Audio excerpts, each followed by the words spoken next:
Bonjour, bienvenue sur cette nouvelle vidéo. Aujourd'hui, écoutez, nouvelle interview.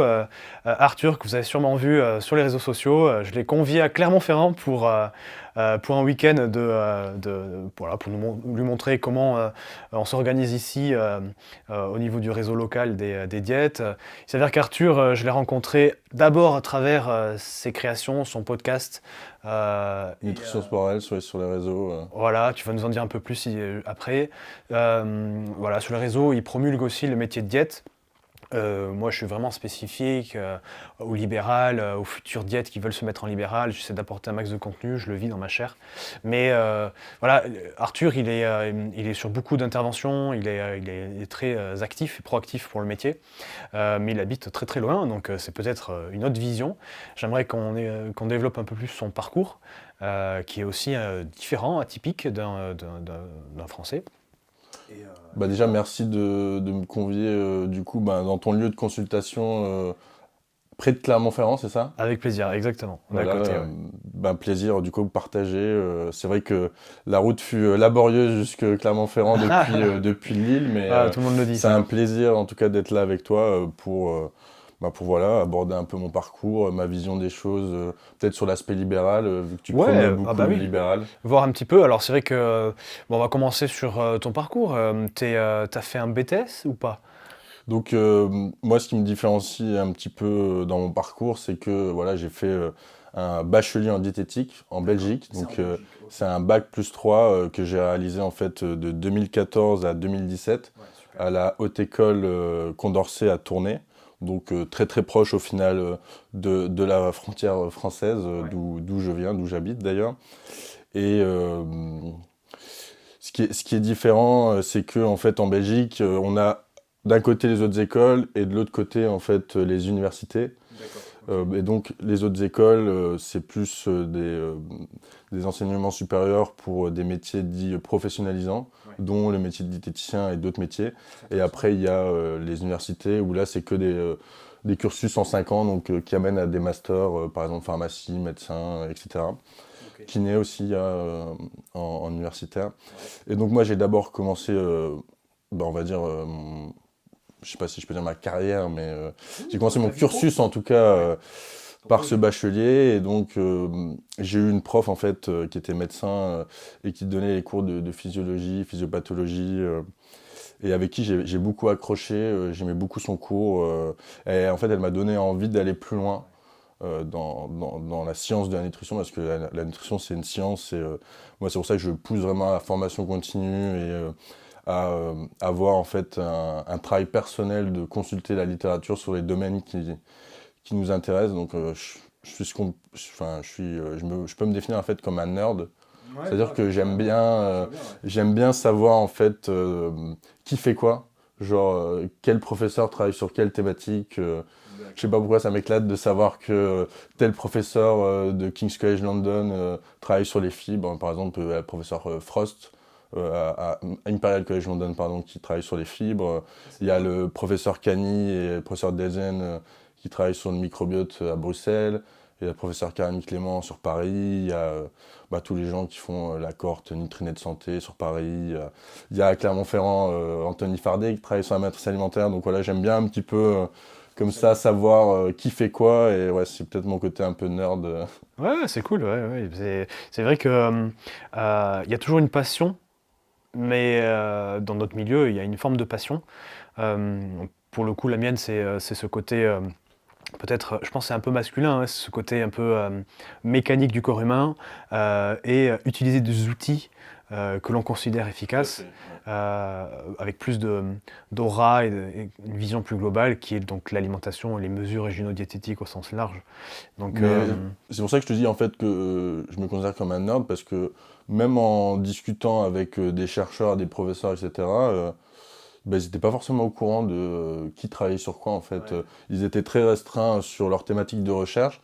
Et quand je leur disais, il y a un tel qui travaille sur telle maladie ou telle particularité de la nutrition, ils étaient en mode, ah, non, je connais pas. Ouais.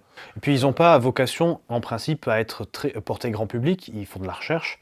Mais C'est très spécifique. Voilà. Et puis la vulgarisation, en tout cas la connexion, le transfert, le tunnel, il se fait en principe par les professionnels de santé, qui viennent, donc ils s'enrichissent et ensuite ils l'appliquent sur les patients, ou en vulgarisant sur les réseaux sociaux par exemple. Ouais. Mais donc du coup, où je voulais en venir, c'est que grâce notamment donc, à cette prof qui m'a donné un peu le goût au final de la physiologie, de la physiopathologie, des mécanismes du corps humain, en fait j'ai continué par un master en sciences biomédicales, affinité nutrition humaine à Bruxelles, à l'UCL Louvain.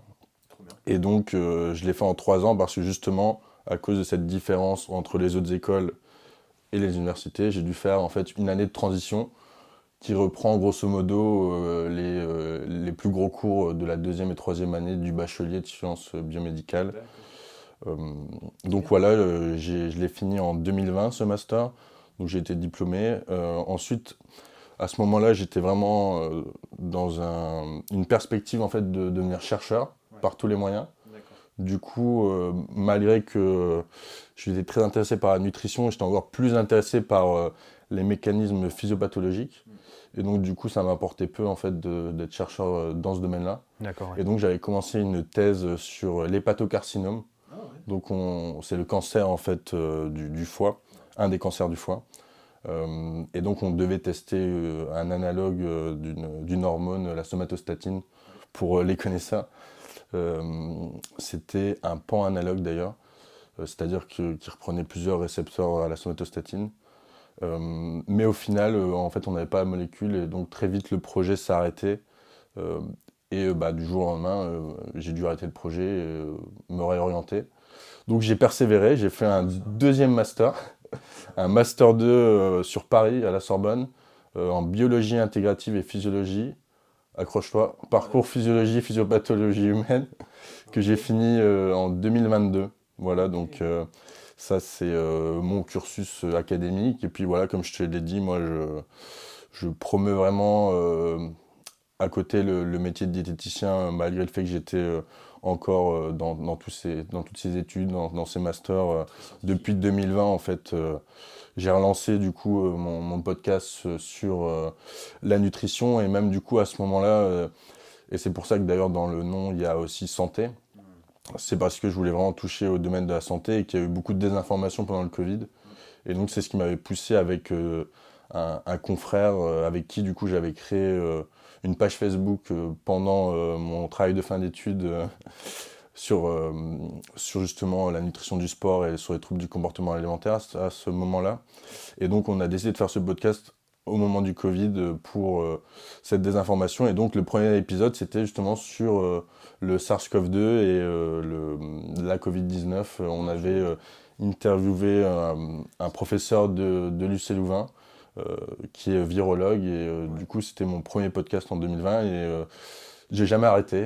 Ah bah c'est bien, c'est vrai podcast, que t'en as fait au final. Ouais, j'ai enchaîné. Il y a eu parfois des petites pauses, voilà, notamment durant ma période en thèse et puis pendant une période aussi de mon Master 2 sur Paris, j'ai eu moins de temps, donc j'ai eu beaucoup moins d'épisodes de sortie, mais c'est vrai que là, je commence à avoir un bon nombre d'intervenants, de très bons intervenants. De qualité, oui. Pour le coup, moi, j'ai commencé à t'écouter au moment où je me suis abonné. Donc c'est sûr que, en fait, je fais ça pour tout, malheureusement. Du coup, je fais pas trop de rétrospective, je remonte pas. Tu vois, c'est vrai qu'en fait, c'est dans le cours de la vie, tu mets dans la voiture, et puis il suffit que tu aies d'autres trucs à écouter. Mais j'irai creuser, et de toute façon, je mettrai le lien forcément de tes créations. Mais ouais, j'ai vraiment eu même des chercheurs, parce que du coup, en fait, le but du podcast, c'est de promouvoir aussi les experts de la nutrition. Et donc, il y a des professionnels de la santé, donc des médecins nutritionnistes, des diététiciens nutritionnistes, mais aussi des chercheurs ou des professeurs. Et j'avais eu la chance de faire 2 podcasts, notamment sur le microbiote intestinal, avec le professeur Cani, donc que j'ai eu en professeur dans mon cursus à l'UCL. Et avec le professeur Doré, qui est aussi connu mondialement dans le microbiote, qui lui est plutôt à Paris-Saclay, AgroParisTech. Et voilà. Donc d'ailleurs, c'est des épisodes qui ont bien marché. On a eu un invité commun avec le docteur Anthony Fardet sur la matrice alimentaire et les aliments ultra transformés. Donc j'en ai fait 3 avec lui, 2 sur ses ouvrages et 1 sur son nouveau projet européen Plan It. Puis j'ai eu énormément d'intervenants. J'ai eu Florian Saffer, que beaucoup de diètes connaissent. J'ai eu Benoît Dienne qui perce ces derniers mois sur les réseaux sociaux. J'ai eu Why Not Change, j'ai eu Thibaut Fiolet. Enfin, j'ai vraiment des bons intervenants. Bon, on va dire que je trouve que le podcast, au niveau de l'audience, décolle pas, malheureusement.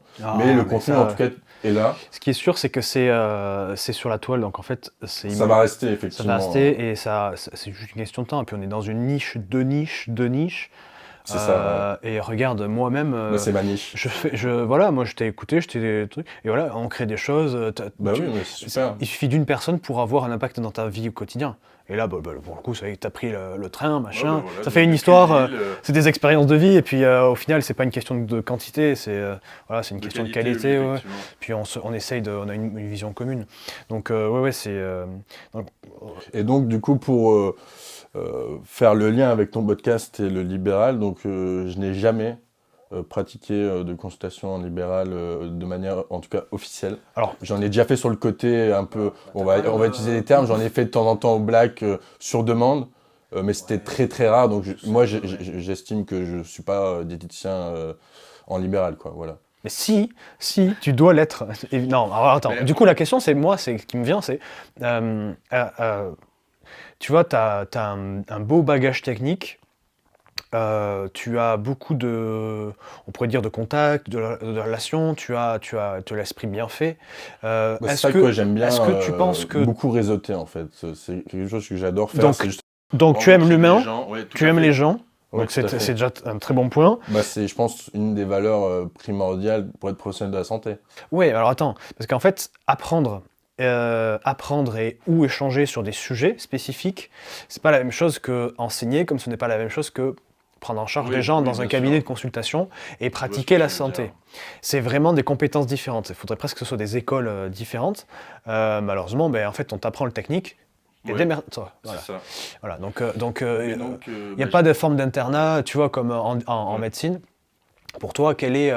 alors, est-ce que tu as envie ou est-ce que ça t'intéresse j'ai eu des phases, en fait. J'ai eu des phases, comme je t'ai dit, quand j'étais à fond focus carrière académique, chercheur. Là, la diététique, c'était plus une passion annexe. Ouais, d'accord. Donc voilà, comme j'ai dit, je promets beaucoup les diététiciens dans mon quotidien parce que voilà, je suis très engagé, en tout cas en Belgique notamment, et maintenant beaucoup en France. Mais donc ouais, j'avais vraiment cette casquette de voilà, je vais faire de la recherche, et donc la diététique ça passe à côté parce que c'est un vrai métier à temps plein, un chercheur. Oui. Et puis c'est tout à ton honneur. Malheureusement, voilà, j'ai pas à la suite donc de mon premier échec, j'ai pas eu d'autres opportunités qui se sont présentées à moi parce que c'est très difficile en fait. Faut un sujet de thèse, faut un labo d'accueil, donc un promoteur, et il faut des financements. Et il faut les 3 en même temps. Ouais. Et c'est ça qui est difficile, surtout quand les gens ne te connaissent pas. Dans le sens où souvent, en fait, dans le parcours classique et idéal, c'est tu fais une thèse dans ton labo d'accueil de mémoire. Ouais, oui. Ce qui n'a pas été le cas pour moi, parce que dans mon premier labo donc sur Bruxelles, où j'étais à l'EDIN, donc c'est le pôle d'endocrinologie, nutrition et métabolisme, où j'ai travaillé sur les îlots de Languéran. Donc c'est plutôt un aspect endocrinologie. Oui, c'était super, mais en fait, je sentais bien que ça n'aurait pas été avec le promoteur. Parce qu'en fait, il faut savoir, en Belgique, une thèse, c'est 4 ans. En France, c'est 3 ans. Donc 4 ans, c'est énorme. Et la plupart de ces thésards ou doctorants ne finissaient pas leur thèse en 4 ans. C'est-à-dire qu'ils débordaient à 5 ans, 5 ans et demi, 6 ans. Et donc, en fait, je me disais, mais je vais jamais tenir ce rythme-là avec ce promoteur-là pendant autant d'années, et je vais m'épuiser et je vais finir en dépression, burn-out. Donc ça servait à rien, donc j'ai même pas demandé en fait. Ouais, d'accord. Si j'avais demandé, j'aurais pu en fait. Je pense que t'es pas le seul, c'est pas une voix qu'on entend souvent, mais je pense qu'elle est réelle, que ce soit en Belgique ou en France. De toute façon, continuer ses études, c'est faisable, c'est sûr. Déjà, il faudrait pouvoir. C'est faisable, mais il faut pouvoir. Donc financièrement, qu'il y ait des places. Et ensuite, qu'est-ce qu'on fait, quoi ? Souvent, voilà. Parce que c'est, comme je viens de dire tout à l'heure, moi j'aime beaucoup apprendre. J'ai une passion pour ça aussi. Mais après, derrière ça, il faut manger, quoi. C'est ça le truc. Oui, bah c'est ça. Après, quand t'as la bourse, effectivement, t'as un salaire correct pour pouvoir vivre. Et après, si t'es vraiment dans le focus académique, bah après tes doctorats, t'as des post-doctorats et après t'essayes d'avoir une place fixe. Oui. Ça, c'est un autre débat parce que voilà, je trouve que le métier de chercheur est très précarisé en France, notamment. Mais ça, c'est mon avis, ça n'engage que moi. Oh, ça l'aide beaucoup, hein. Enfin, en tout cas, c'est ce que je pense vraiment, et je trouve ça même dramatique. Si on veut continuer à briller dans la recherche au niveau international, il faudrait que les chercheurs soient plus valorisés. Mais là, c'est une autre thématique du podcast. Ils sont plus valorisés, mais dans le privé, en fait. Oui, c'est ça, c'est ça le problème. Il y a beaucoup de fuites des cerveaux dans le privé et même à l'international, des gens qui partent justement en Suisse, en Belgique, au Luxembourg, ou même en Amérique ou en Australie pour être mieux payés parce que on touche pas grand-chose.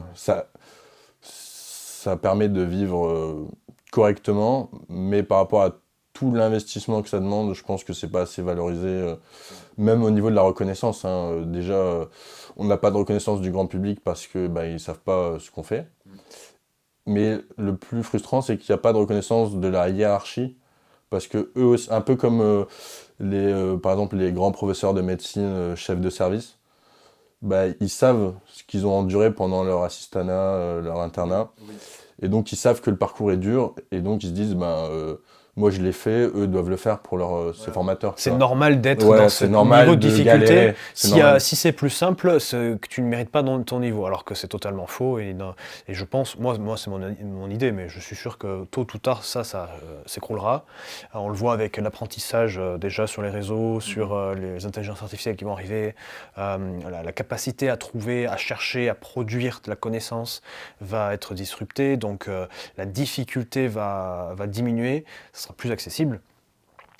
Et donc la valeur se retrouvera dans la capacité à créer des idées, à savoir quoi rechercher, vers comment utiliser les informations que tu vas avoir en volume, et la capacité à aller plus vite. Qui sera capable d'aller plus vite Déjà, clairement, hein, boucler un sujet de recherche en 3-4 ans, c'est déjà très restreint. C'est déjà très restreint, donc... On verra à l'avenir. Oui, bien sûr. Et donc ça, c'était quand j'étais focus vraiment carrière académique. Mais donc, voilà, le deuil est fait. Sauf alignement des étoiles, je ne ferai pas dans la recherche académique. Et donc, c'est à partir de là que je me suis dit, pourquoi pas... Enfin, j'ai une formation de diète, ça me plaît. Pourquoi pas exercer? Et puis, ça va peut-être, du coup, en rassurer plus d'un et plus d'une. Le fameux syndrome de l'imposteur. Ah ouais, d'accord. Alors ça, c'est vrai que... voilà, pourquoi je suis surdiplômé, hein. avec 2 masters hyper pointus. C'est parce que à chaque fois, je me dis, mais je me sens pas assez légitime pour prendre en charge des patients. Et au final, c'est justement... c'est pour ça qu'il faut s'entourer et discuter avec d'autres diététiciens. Donc c'est pour ça que je soutiens aussi beaucoup ce que tu fais. C'est que en fait, tu te rends compte que les autres diététiciens ont les mêmes problématiques, les mêmes peurs, et que c'est pas une raison pour pas commencer. Et il y a aussi Benoît Dienne, que je suis beaucoup, et avec qui j'ai aussi fait un podcast d'ailleurs, qui disait mais voilà, faut vraiment se lancer. Et d'ailleurs, lui, il souhaite même devenir mentor en fait de jeunes diplômés pour les lancer dans le libéral, et je trouve ça super chouette. Ah, je savais pas. C'est vrai que Benoît, malheureusement, je regarde pas trop. Je regarde pas trop, j'ai pas... c'est pas grave, mais c'est juste pour dire que... J'ai pas d'attention en fait, donc c'est j'ai discuté avec lui aussi de cette problématique. C'est trop bien, c'est... En imposteur, et en fait, clairement, il a dit en fait, il faut juste se lancer. On a tous des peurs, on a tous des problématiques. Oui, non, bien sûr, mais après, lui, du coup, il donne des conseils, des astuces sur comment se lancer. Comme on en avait parlé en off tout à l'heure, le fait de ne pas hésiter à rencontrer d'autres diététiciens, à rencontrer les professionnels de santé de son département ou de sa région. De peut-être pas trop se focaliser sur le matériel et le superficiel. Donc c'est bien d'avoir un beau bureau, mais ou l'ordinateur dernier cri, mais ce qui compte, c'est vraiment la qualité des consultations, et plutôt du coup préparer en amont qu'est-ce qu'on va dire pour quelle pathologie en consultation. Mais donc c'est vrai que j'y pense de plus en plus à me lancer en indépendant. Faut juste que je me mette un petit coup de pied au cul pour me lancer. Après, voilà, si tu as ce syndrome de l'imposteur, il y a peut-être un manque de confiance, mais est-ce qu'elle vient un manque de confiance de tes connaissances ou un manque de confiance de tes compétences? Et derrière ça, c'est plutôt... C'est une bonne question. Quitte à continuer à apprendre sur tes compétences.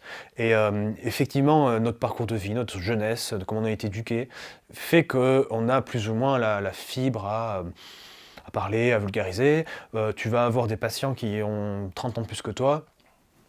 C'est une posture. C'est une posture. Et en fait, au début, moi j'aime bien dire que c'est quand même un jeu d'acteur. Tu mens.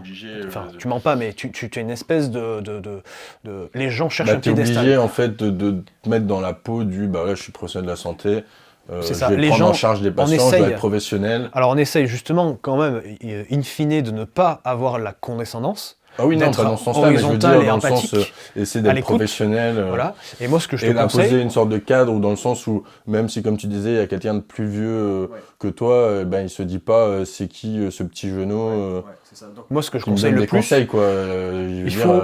il a rien vu de la vie, qu'est-ce qu'il va me donner des conseils Non, parce qu'il se dit, la plupart des gens pensent que voilà, t'as des diplômes, donc c'est bon.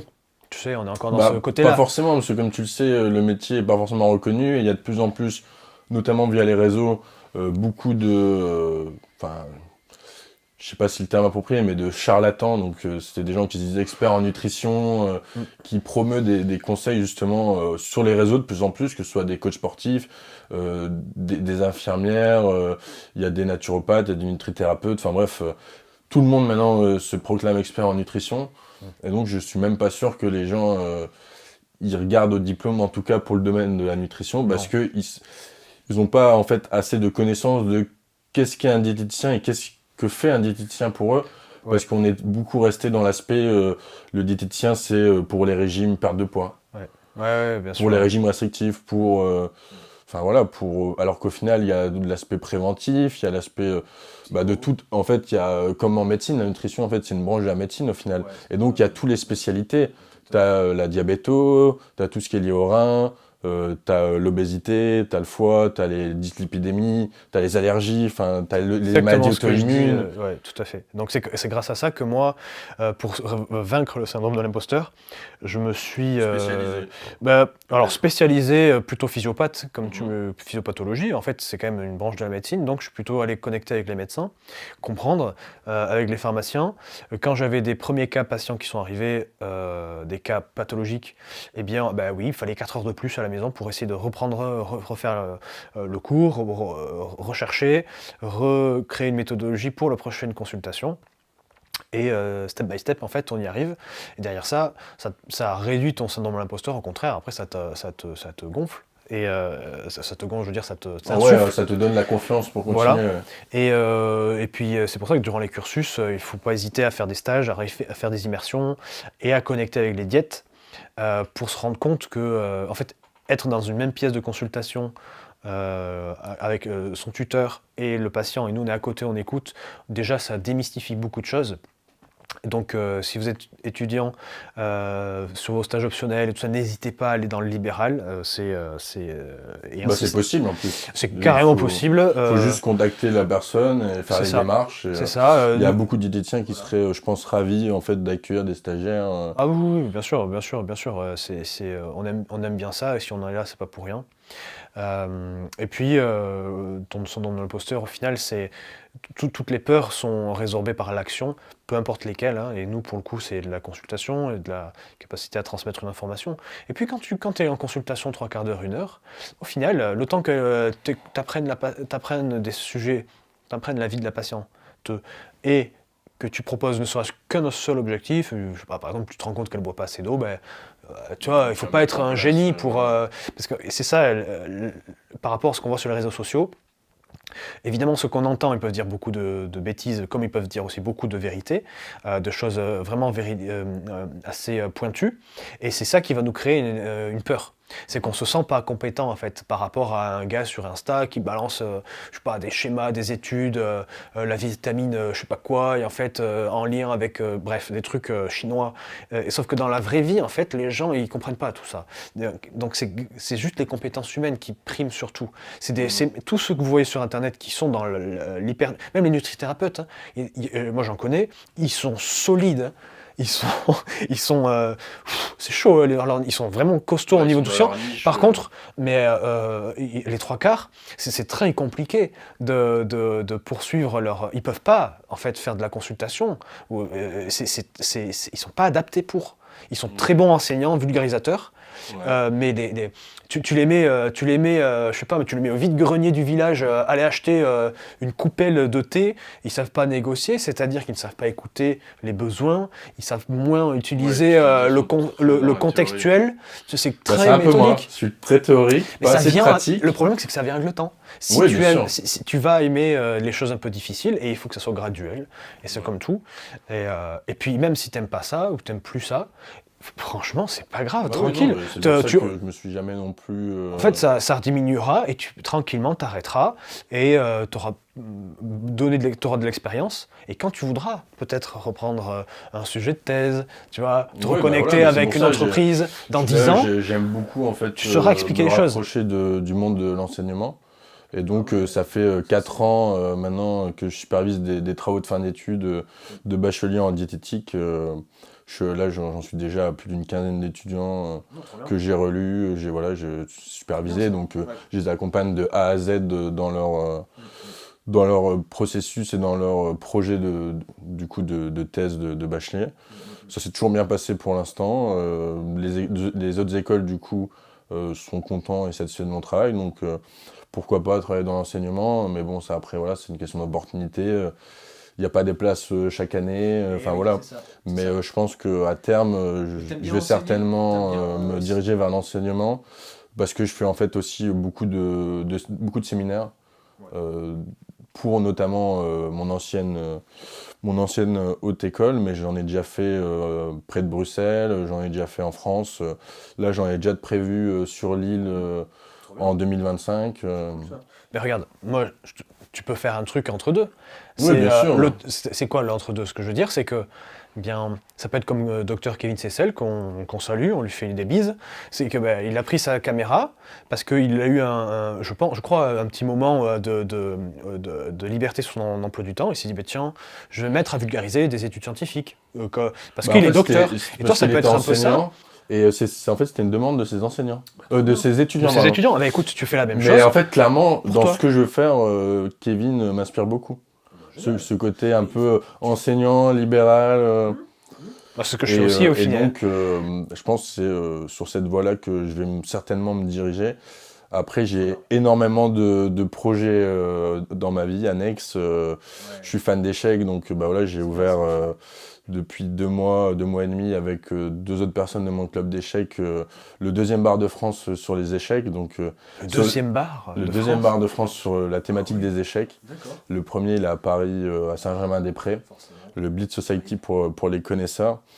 Et puis je suis très investi pour mon club d'échecs. Je fais énormément de trucs entre mon podcast.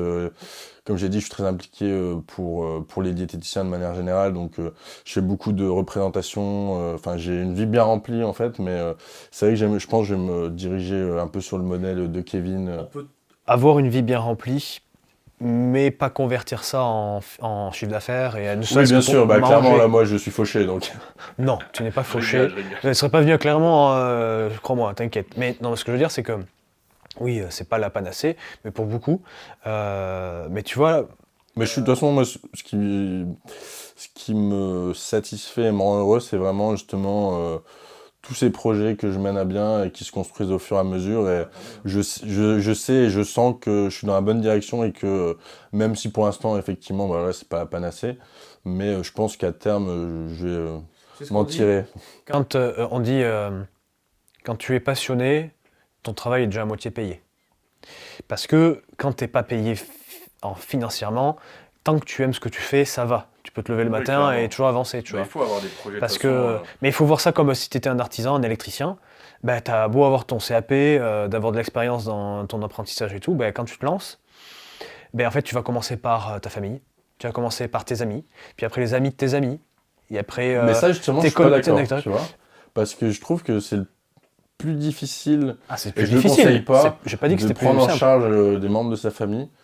Enfin, en tout cas, moi, j'ai eu vraiment un frein par rapport à ça, parce que bah, le fait qu'en fait, il y a un lien de proximité, Oui, c'est vrai. qui fait qu'en fait, ils sont complètement réfractaires aux conseils qu'on peut leur donner. Et donc, moi, je conseillerais pas à un étudiant de commencer en libéral avec sa famille, quoi. Sauf que, en fait, là où les gens pensent... En tout cas, moi, ça a été un gros frein. Et j'ai été Il faut longtemps frustré par rapport à ça, du fait que je commençais à avoir une reconnaissance du monde de la diététique, et que ma famille me disait encore, mais enfin, on s'en fout, en fait. Non, alors Genre, ça, si c'est, j'ai t'en envie auras de manger toute comme ta vie. ça... Tu en auras toute ta vie, tout le Ah oui, monde ça, entier est ouais. comme ça, et c'est qu'une petite partie qui se prennent en main, ou des médecins qui nous renvoient des personnes qui ne sont pas connectées et qui se rendent compte que c'est intéressant. Mais quand tu veux, par exemple, que tu n'as jamais rien fait, et que tu veux te lancer, c'est quand même le Oui, plus facile, il faut d'abord mais pas avoir pour, sa sphère... pas pour le côté transfert d'argent. C'est en fait, tu dis, c'est ta posture et ta façon de parler, de dire, oh, tiens, regarde, imagine à ta tante qui est, trois quarts du temps te lâche une dinguerie, tu sais pas quoi répondre, en fait, mais tu peux lui amener ça t'exerce, en Oui, fait, dans ce dans la sens-là, force oui. d'apporter, bah, tiens, regarde, tu lui envoies une vidéo, tu lui envoies un truc, tiens, regarde ce que j'ai vu, ça, je suis sûr, ça, c'est pour toi. Tiens, Tati, bah, j'ai vu que tu avais un peu de cholestérol, tu sais que tu pourrais la prendre en charge dans une consultation et tout. Mais en fait, bon, voilà, ça se fait pas, c'est dur, Ouais. parce que, voilà. Et bien en fait, tu lui envoies une vidéo de, je sais pas qui là, Adriana Carambeu, sur un documentaire sur le cholestérol, tu vois, ou Michel Simès, et Pour les et iPaguer. clac. Et d'une certaine façon, tu dis, ah putain, c'est vrai qu'au final, autour de moi, j'ai pas beaucoup de sachants. Elle va te lâcher un WhatsApp, un message, et tac, et tu augmentes. Et là déjà, Parce que tu as du déjà coup, une moi, je recommandation, tu pense fais des pavés, plutôt, et ainsi de suite. Je pense plutôt qu'effectivement, ouais, c'est plus dans une optique de réseautage que faire impliquer sa famille, c'est bien. C'est-à-dire que dans son entourage proche, donc par exemple tes parents, si tu as des frères et sœurs, tes cousins, etc., de leur dire, bah voilà, je me lance en libéral, si vous avez des gens autour de vous qui sont intéressés, bah, vous pouvez leur donner une brochure ou ma carte de visite ou mon site internet ou mon WhatsApp. Ouais. Mais donc ça, c'est bien, toujours un esprit de réseautage. En fait, vraiment, en 2024, le réseautage, c'est super important que ce soit en physique, comme on a fait par exemple aujourd'hui avec la réunion de la FDN, avec les diètes du département Auvergne. Mais c'est vraiment La le région Auvergne. Pardon, région Auvergne. C'est vraiment de réseauter en fait. Et En c'est ça fait, qui développe. La plupart des gens pensent que réseauter, c'est négatif. Réseauter, ça veut dire C'est quoi? super important. Ça ne veut pas dire créer des liens de professionnels et donc synonyme de chiffre d'affaires. Non, il faut y aller. C'est un échange en fait. C'est un échange. Et en fait, il faut y aller pour se faire des amis quand tu les connais pas. Donc, comment tu te comportes quand tu t'intéresses à la personne, savoir qu'est-ce qu'elle fait, comment tu peux l'aider. Dès que tu as des choses qui lui viennent, qui te viennent, tu peux lui transmettre, lui poser des questions. Les gens adorent parler et vulgariser, expliquer des choses à d'autres qui savent moins. C'est quand même inné, je pense, chez l'être humain. C'est ce qui nous a fait développer, je pense. Donc, c'est par Bah ce là, biais-là. clairement, nous, c'était du réseautage. Je veux dire, on s'est intéressé l'un à l'autre à ce qu'on faisait sur les réseaux, on s'est contacté, on s'est rencontrés en personne à la FDN, ça a plutôt bien accroché avec Kevin Cessel, et puis au final, on s'est revus ce week-end pour enregistrer ce podcast. Voilà. Et ensuite, si tu veux commencer à consulter, gagner un peu de sous avec ça, c'est vrai que les amis ou l'entourage des amis, en tout cas les amis, si ils te disent, oh tiens, ça m'intéresserait, moi, machin, je sais pas, un peu de poids, on sait comment ça se passe. Le truc, c'est que si vous avez des personnes, des amis qui ne viennent pas à vous et que vous leur dites que vous lancez, que pour l'instant c'est un peu dur parce que je suis en lancement et tout ça, en fait, moi, comment je me comporte, c'est que quand, je sais pas, après c'est peut-être moi, hein, quand un copain se lance, moi j'y vais et je paye le prix, voire même un peu plus, tu vois. Que la plupart des gens, parce que c'est tes amis, ils vont te demander une réduc. Mais tu peux pas. Bah oui, non, Donc ils vont dire que t'es un salaud et tout. ça, tu sais. Donc ça, c'est affreux. Non, c'est pas grave. Et c'est pas que, des vrais amis, sinon. Ouais, c'est ça, ça fait écho parce que parfois j'étais frustré, notamment quand j'ai lancé. J'ai beaucoup de frustration depuis le début.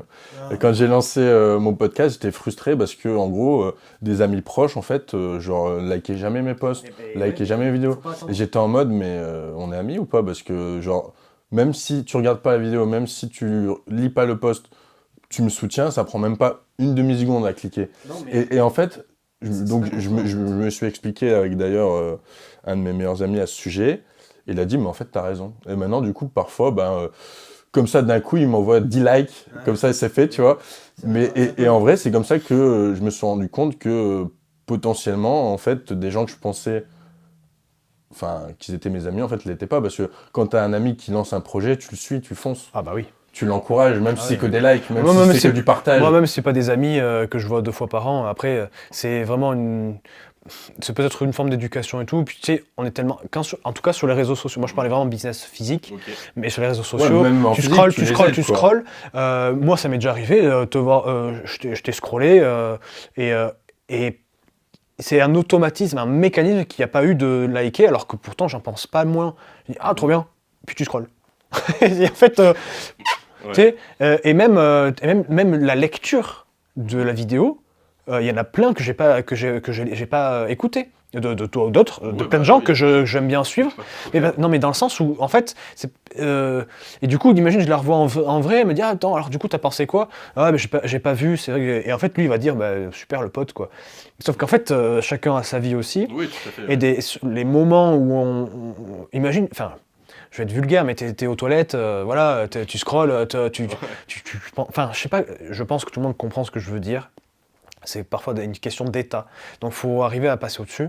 Oui, et c'est pas parce que c'est pas des potes, c'est pas parce qu'ils like pas que c'est pas des amis. Ouais, ce que je veux dire, c'est que moi j'ai plus de soutien d'inconnus entre guillemets que parfois des proches. Ah oui, d'accord. Ouais. Et donc, moi personnellement, ça les touche pas. Je trouve que c'est comme un peu frustrant. Ouais, oui. Parce que comme je t'ai dit, moi, si j'ai un pote qui lance quelque chose, je suis à fond derrière lui, tu vois. Même si ça m'intéresse pas. Tu vois, je vais liker, je vais partager, je vais en parler autour de moi, et je dis, ah bah tiens, j'ai un pote qui lance ça. Bon, apparemment, c'est pas le cas de tout le monde. Bon, allez tous boire une bière et jouer aux échecs à Lille. Oui, c'est une très bonne le rendez-vous est pris, moi je viendrai. Le Chess and Bar au 10 rue des Fossés. Voilà, moi je viendrai. En hypercentre de Lille, complètement. À côté de Rio. Donc, et on fera un podcast là-bas, où on invitera des diètes là-bas. Moi, voilà, je suis preneur s'il y a des diètes de Lille qui veulent à une autre rencontre pour discuter, faire du réseautage. C'est trop bien. Maxime s'est engagé à venir du coup à cette soirée. J'ai galéré à trouver des lieux. Hein. Et là, littéralement, ouais, c'est trop bien. Non, mais c'est super. Une petite, ça peut être même des petits sujets spécifiques, des petites représentations. Bon, bref, j'ai des idées, j'en ai plein, mais il faut agir. Bah écoute, merci. Est-ce que tu penses qu'on a abordé un petit peu tous les sujets de ce monde du libéral, en tout cas de la diététique? Voilà, il n'y a pas d'ordre des diètes. Non, c'est que de l'association aussi en Belgique. Ouais, effectivement, il y a aussi une association en Belgique, donc c'est l'UPDLF, l'Union professionnelle des diététiciens de la langue française. C'est l'équivalent de la FDN en France, de l'ANDL au Luxembourg et de l'ASSD, si je ne me trompe pas, en Suisse. Parce que moi, comme je t'ai dit, je suis vraiment dans une démarche de promouvoir le métier vraiment, même carrément au niveau européen, et surtout en France et en Belgique. Mais donc, effectivement, c'est une association qui a beaucoup de missions et je pense qui sont un peu les mêmes que la FDN, c'est juste qu'on a des modes de fonctionnement différents parce que en Belgique, c'est un plus petit pays, il y a plusieurs langues qui sont parlées en Belgique, donc c'est une autre organisation, donc il y a 2 associations professionnelles même, il y a la VBVD qui sont les diététiciens néerlandophones et il y a l'UPDLF qui sont les francophones qui font la Wallonie et la région capitale, enfin Bruxelles-Capitale. Et c'est un peu le même fonctionnement que la FDN. C'est comme la FDN en fait c'est juste plus grand parce que c'est un plus grand territoire, mais les buts recherchés sont les mêmes et il y a beaucoup justement de liens entre la France et la Belgique. Voilà comme on fait pendant ce podcast. Et voilà, je sais pas ce que tu veux qu'on en dise de plus, mais... Non, c'est très bien. N'hésitez pas à vous renseigner sur toutes ces organisations. Je vous conseille quand même de vous affilier à vos associations professionnelles. Ouais. Mais voilà. Il y a l'ADL aussi, nous, en France, on a l'association des diététiciens libéraux. Ça ne doit pas forcément être la FDN. Hein. C'est ADL? ADL. ADL, voilà. Ouais. Pour les personnes dans le libéral, justement, dans un cadre pour rencontrer des confrères, des collègues, je pense que ça peut être bien. Ouais. Et puis même, rapprochez-vous surtout de vos diètes pas loin si vous avez des doutes. À pas hésiter à interpeller des confrères, voilà. C'est vrai que le syndrome de l'imposteur, c'est quelque chose qu'il faudra que peut-être qu'on développe un peu plus avec il faudrait trouver une psychologue diététicienne, genre. C'est possible, ouais. C'est vrai que c'est un sujet à creuser qui touche beaucoup de monde, dont moi, du coup, au final. Et je pense, du coup, que ça rassure quand même l'audience de savoir, parce que c'est vrai qu'il y a beaucoup d'étudiants qui l'ont également à la sortie des études. Et donc, je pense que c'est important de le dire, moi, même avec mes 2 masters en plus, etc., et le fait que je m'intéresse énormément à la recherche, je l'ai quand même, ce syndrome de l'imposteur, donc tout le monde peut l'avoir. Non, c'est sûr. Ça disparaîtra et Voilà. on a des complexes aussi. Il y a Ouais, tout, il y a tout. le monde Ouais. a des complexes, des peurs, Ce qui nous fait des des problématiques, on est des êtres humains. parfois Hein. des mauvaises situations de vie, enfin voilà. Ouais. Mais c'est comme ça, et il faut se relever, et comme j'ai dit, les projets c'est le plus important aussi. Oui, c'est ce qui nous fait, c'est le phare Avancer, dans la voilà, nuit. c'est ça qui nous fait aller dans la bonne direction. Exact. En tout cas, je te remercie beaucoup pour ton invitation Avec plaisir. et pour ce podcast. Et La porte est n'hésitez ouverte, pas, de toute façon, voilà. dès qu'on peut. N'hésitez pas à consulter aussi mon podcast. On a tourné Je mettrai un les liens. épisode avec Max juste avant, donc il y aura aussi un épisode sur ma chaîne. Donc n'hésitez pas. Voilà. Productif. Allez, Merci Arthur, à très bientôt, au bientôt. revoir. Salut, ciao.